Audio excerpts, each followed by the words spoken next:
Bom dia! As misericórdias do Senhor já se renovaram na sua vida hoje? Como é que você tá? Tudo bem? Mais um vídeo da nossa série começando, então senta aí, bora conversar?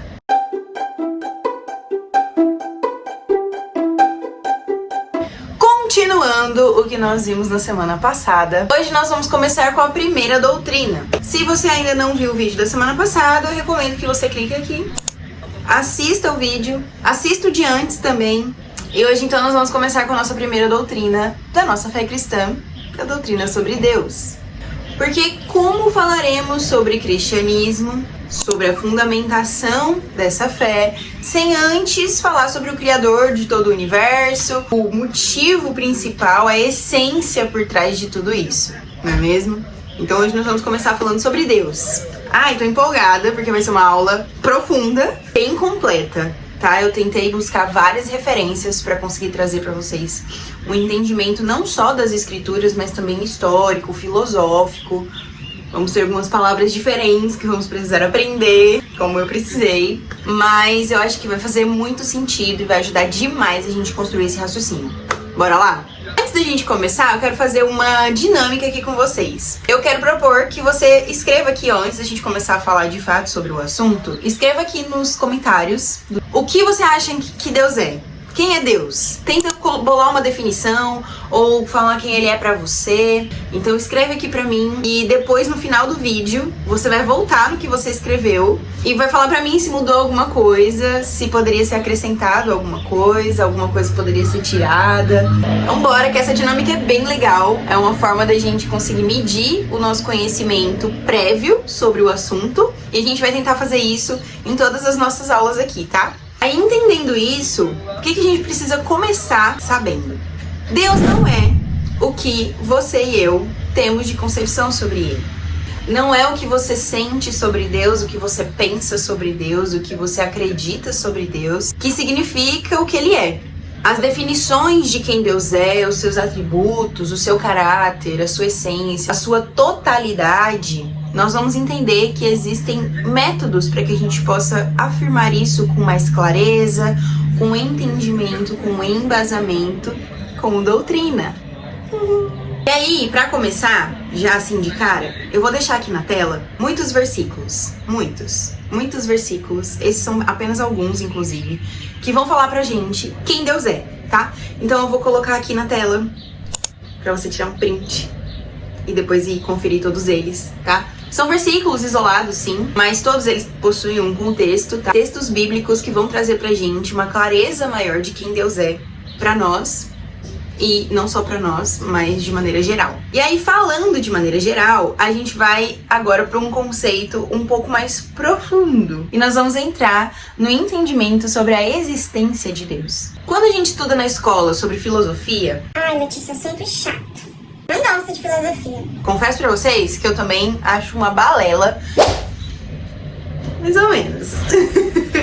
Eu tô começando a me interessar muito pelo assunto, justamente porque existem personalidades específicas, né, dentro da filosofia, que vão trazer pra gente alguns conceitos que são muito semelhantes e que conversam muito bem com o que as escrituras trazem pra nós. Então é muito legal a gente aprender com esses filósofos de uma forma que a gente consiga conversar com aquilo que a gente precisa dentro da nossa fé. Então, desde a filosofia grega, a Grécia Antiga e todos os seus filósofos e tudo mais, a gente vai ver que existia uma necessidade muito grande nesses pensadores de buscar saber a origem de todas as coisas. Quem era essa origem? O que era essa origem?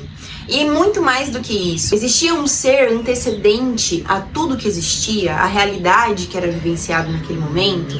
Como se explicava o inexplicável? Então, esses questionamentos, essas dúvidas, né, dentro da filosofia grega e tudo mais, trouxe pra humanidade, uma dúvida que precisava ser sanada.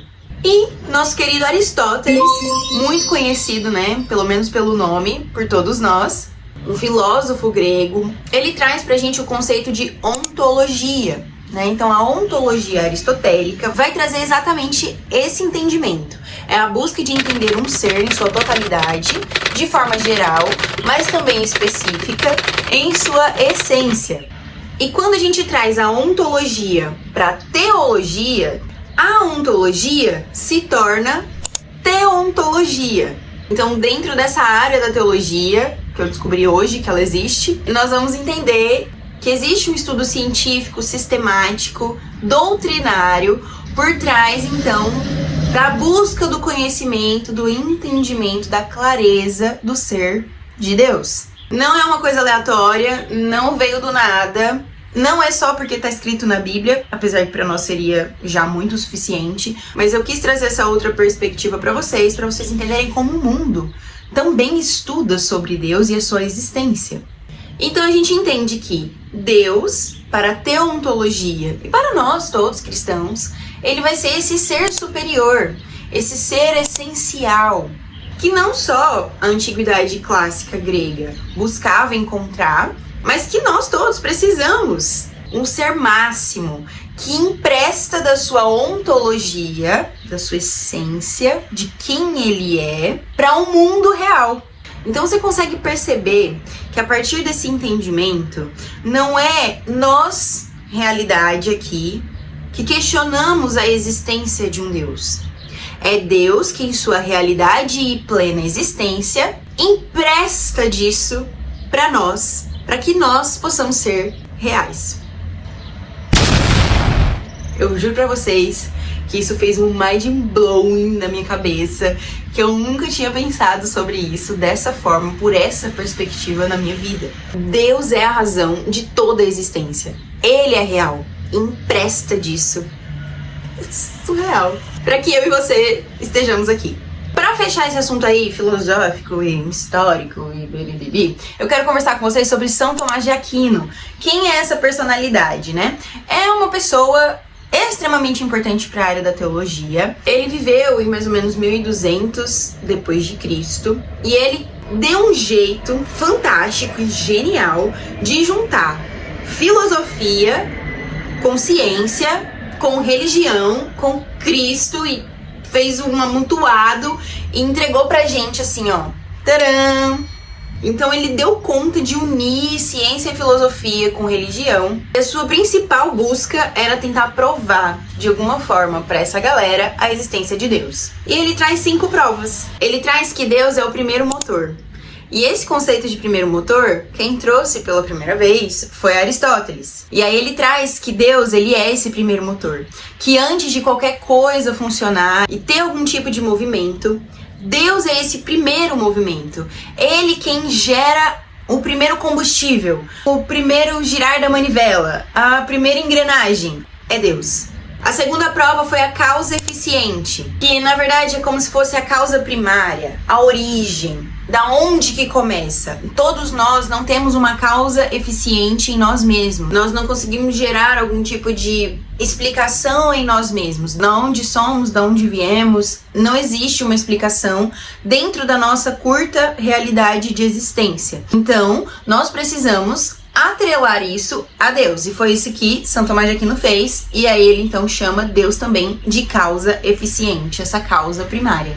Depois ele traz a prova de ser necessário, então ele traz que essa necessidade de explicação está atrelado também à existência de Deus, a quem Deus é. Ele é esse ser necessário. Em penúltimo lugar ele traz a perfeição, um ser perfeito. Nós percebemos que algumas pessoas são mais perfeitas do que outras. E aí nós conseguimos entender que essas proximidades, elas precisam de um tipo de comparação. E a comparação que São Tomás de Aquino coloca como a superior nesse sentido é a perfeição divina. Então, entendendo que esse ser perfeito precisa existir, São Tomás de Aquino vai atrelar essa perfeição ao nosso Deus. E por fim, ele traz a inteligência ordenadora, que essa é a minha favorita. Existe então uma ordem para o funcionamento do universo, em que cada coisa vai cumprir a sua própria função, seu objetivo, sua finalidade. Porém, nenhuma dessas coisas consegue chegar a esse nível de ordem por meio do caos ou do acaso. E aí, sendo assim, existe um ser que está no controle de todas as coisas, e em sua infinita inteligência consegue ordenar todo esse funcionamento e todas as funções das coisas existentes. Esse ser é Deus. Gostaram dessa introdução filosófica? Eu achei difícil, mas ao mesmo tempo eu achei necessário trazer para esse vídeo para que você possa entender um pouco mais sobre a forma como a filosofia, a ciência, a própria teologia trazem esse entendimento de quem Deus é ao longo da história. Mas vamos voltar então para o que a gente precisa entender como doutrina cristã? Quem Deus é? Antes de qualquer coisa, nós precisamos lembrar que Deus, justamente por tudo isso que nós já falamos nesse vídeo, é um ser extremamente superior, essencial e insondável. E o que isso quer dizer? Para nós, criaturas, seres mortais, finitos, limitados, é quase que impossível compreender Deus em sua totalidade ou reduzi-lo a algum tipo de definição fechada de quem Ele é. Porém, em sua infinita bondade, Ele se revela a nós de algumas maneiras, se fazendo um pouco mais acessível a algum tipo de proximidade para que a gente possa compreender um pouco melhor quem Ele é. Então Deus se revela a nós de duas maneiras. De uma maneira mais geral, por exemplo, quando nós contemplamos a natureza, quando nós contemplamos a criação, nós conseguimos enxergar a Deus em todos esses detalhes do nosso respirar, das nossas vivências, das coisas inexplicáveis que nos acontecem. Os céus declaram a glória de Deus. O firmamento anuncia as obras de suas mãos. Não é assim? Mas além da revelação geral de quem Deus é, nós temos também a revelação específica, uma revelação que está incluída na pessoa de Jesus. Em Cristo, nós também temos uma personificação da pessoa de Deus. Mas nós vamos falar mais sobre isso no vídeo específico da semana que vem. Vamos aproximar um pouco mais esse entendimento? Eu quero trazer para vocês a definição de quem Deus é, pelo que os nossos irmãos da Reforma Protestante deixaram para nós como herança na Confissão de Fé. O que eu vou ler aqui é uma parte da Confissão de Fé de Westminster. Foi feita por uma assembleia de teólogos pela Igreja Inglesa e por volta de 1643. Há um só Deus, vivo e verdadeiro, o qual é infinito em seu ser e perfeições. Ele é um espírito puríssimo, invisível, sem corpo, membros ou paixões. É imutável, imenso, incompreensível, onipotente, onisciente, santíssimo, completamente livre e absoluto, fazendo tudo para sua própria glória e segundo o conselho da sua própria vontade, que é reta e imutável. É cheio de amor, é gracioso, misericordioso, longânimo, muito bondoso e verdadeiro remunerador dos que o buscam, e contudo, justíssimo e terrível em seus juízos, pois odeia todo pecado. De modo algum terá por inocente o culpado. E agora, para a gente facilitar um pouco mais esse entendimento tão completo da confissão de fé que eu acabei de ler, nós vamos trazer os atributos de Deus. Deus é um Deus imutável, é eterno, infinito em perfeição, onipresente, onipotente e onisciente. Esses são conhecidos os atributos incomunicáveis. E aí nós temos os atributos comunicáveis. E dentro desses incomunicáveis a gente também pode citar todas as vezes que Deus ele tem algum tipo de nome nas escrituras. Deus Altíssimo, El Elyon, Senhor dos Exércitos, Jeová Tsavaot, Deus Todo-Poderoso, El Shaddai, Deus da Cura, Jeová Rafá e vários outros. Já os atributos comunicáveis da parte de Deus são aqueles que a gente consegue palpar, vivenciar de forma um pouco mais prática no nosso dia a dia. Então, Deus é bondoso, Deus é justo, Deus é amoroso, Deus é misericordioso. Todos esses trazem pra gente essa perspectiva de forma mais comunicável, de forma mais próxima ao nosso dia a dia, às nossas vivências. Se relaciona, se comunica conosco. Mas um ponto muito importante quando a gente fala sobre os atributos é que nenhum deles se sobrepõe ao outro. Deus, ele consegue, em sua infinita perfeição, ser o equilíbrio exato de todas essas coisas. Na verdade, mais do que o equilíbrio, ele consegue ser todas elas na mesma proporção. Então, ao mesmo tempo que ele é completo amor, ele é completa justiça. Ao mesmo tempo que ele é completa bondade, ele também é completo zelo. Ao mesmo tempo que ele é compassivo, ele também é soberano. E assim a gente pode puxar um gancho para classificar o que Deus não é. E dentro da sua natureza e da sua essência, Deus não é nenhum tipo de maldade, nenhum tipo de pecado, porque tudo que é classificado como maldade, pecado, é exatamente o oposto de quem Deus é. Portanto, tudo que Deus julga e executa está em plena concordância com a sua natureza pura, santa, imutável e perfeita. Uma coisa muito legal também é entender que a Bíblia nunca traz pra gente uma defesa da existência de Deus. A Bíblia já começa dizendo que no princípio criou Deus os céus e a terra.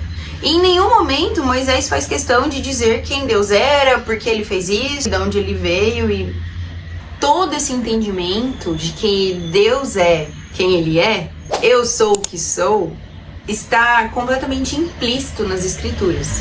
Deus é um ponto de partida, um pressuposto inquestionável, e dentro de toda a Bíblia a gente sempre vai encontrar ele dessa forma. E assim a gente entende o porquê que nenhum povo, nação, cultura desconsidera a existência de Deus ao longo da história. Até o próprio ateísmo sistemático, que é a parte dos ateus que de fato buscam entender com clareza a fé que eles não professam, nasce a partir de uma reação de toda a história, de toda a construção teísta, que acredita em Deus.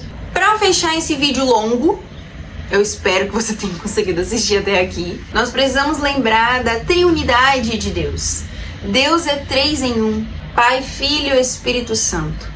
E isso não quer dizer que eles são 3 deuses, ou que eles são diferentes, ou que eles são um que criou os outros. Não. Nós temos um Deus em 3 pessoas distintas. E em completa harmonia formam a base da unidade e da diversidade de todo o universo. Pra gente concluir esse papo tão completo, tão denso, tão profundo sobre a doutrina de Deus para nós cristãos, eu quero te deixar uma pergunta. Esse Deus tão completo, tão perfeito, tão inteiro, como é possível compreender um Deus tão grandioso? É possível? Eu quero que você abra sua Bíblia comigo em João 14:6, um versículo muito conhecido por todos nós, e eu quero trazer para você uma compreensão um pouco mais completa sobre isso. Eu sou o caminho, a verdade e a vida. Ninguém vem ao Pai a não ser por mim. Jesus fala isso aos seus discípulos em um dos seus discursos finais antes da crucificação. Além de todo tipo de compreensão mais profunda sobre esse texto, eu quero te dizer que a parte final diz que ninguém vem ao Pai a não ser por Ele. Ele é o único caminho que leva as pessoas a Deus Pai, a esse Deus grandioso, completo, magnífico que nós citamos aqui. Mas a palavra mais interessante para mim aqui é a palavra Pai. Jesus nos convida de forma ousada e corajosa a, por meio do seu sacrifício, a por meio de sua própria vida, de sua entrega total, chamar esse Deus, esse ser completo, esse ser absurdamente perfeito de Pai, de Pai. E o que isso significa? Significa que nós somos filhos. Quando Jesus diz que Ele é o nosso Pai, Ele automaticamente está nos dizendo que nós somos seus filhos e que nós temos acesso a um relacionamento de paternidade com esse Deus que nós citamos aqui. Então, a resposta para que nós possamos compreender de fato quem é esse Deus, não só pelos nomes aos bois que nós demos aqui hoje, né? Como eu disse no último vídeo, não só pelos seus atributos, não só pela filosofia, pelas explicações científicas, pela teologia, mas muito mais do que isso, pela vivência pessoal de um relacionamento com esse Deus que, por meio de Cristo, se torna nosso Pai. Esse é o convite principal do próprio Evangelho. Porque se nós entendemos que Deus é perfeito, imutável, insondável e que de maneira alguma Ele compactua com qualquer tipo de pecado, uma vez que nós pecamos lá no pecado original, lá no Éden, uma vez que esse pecado foi enraizado em nossa natureza, uma natureza agora caída, somos separados desse Deus. Justamente porque a sua natureza não pode compactuar com o que agora estava habitando em nós, com a maldade que habita em nós. E por meio de Cristo, esse abismo que o pecado colocou faz Romanos 8 ser real em nossa vida. Nada mais pode nos separar desse amor. Agora, por Cristo, temos a ponte e temos livre acesso ao Criador novamente. O convite, então, é viver a paternidade de Deus, conquistada por Cristo, o primogênito do Pai, que nos reconciliou de uma vez por todas com o Criador. E agora que você entendeu quem Ele de fato é, quais os seus atributos, as provas incontestáveis de sua existência para aqueles que creem, eu quero que você volte nos comentários. No comentário que você deixou aqui e me conte o que mudou na sua percepção sobre Deus do início desse vídeo para agora. O que você mudaria nas suas palavras? O que você acrescentaria? O que você talvez retiraria? Muito legal a gente fazer essa análise e a gente entender o quanto o nosso entendimento cresce ao longo de vídeos como esses, quando a gente se dispõe a conhecer um pouco mais daquilo que a gente acredita. Para fechar, eu quero te dizer que essa sua percepção inicial e muitas vezes aquilo que você sente sobre Deus não diz respeito necessariamente a quem Ele é, mas diz respeito muitas vezes a quem você precisa que Ele seja.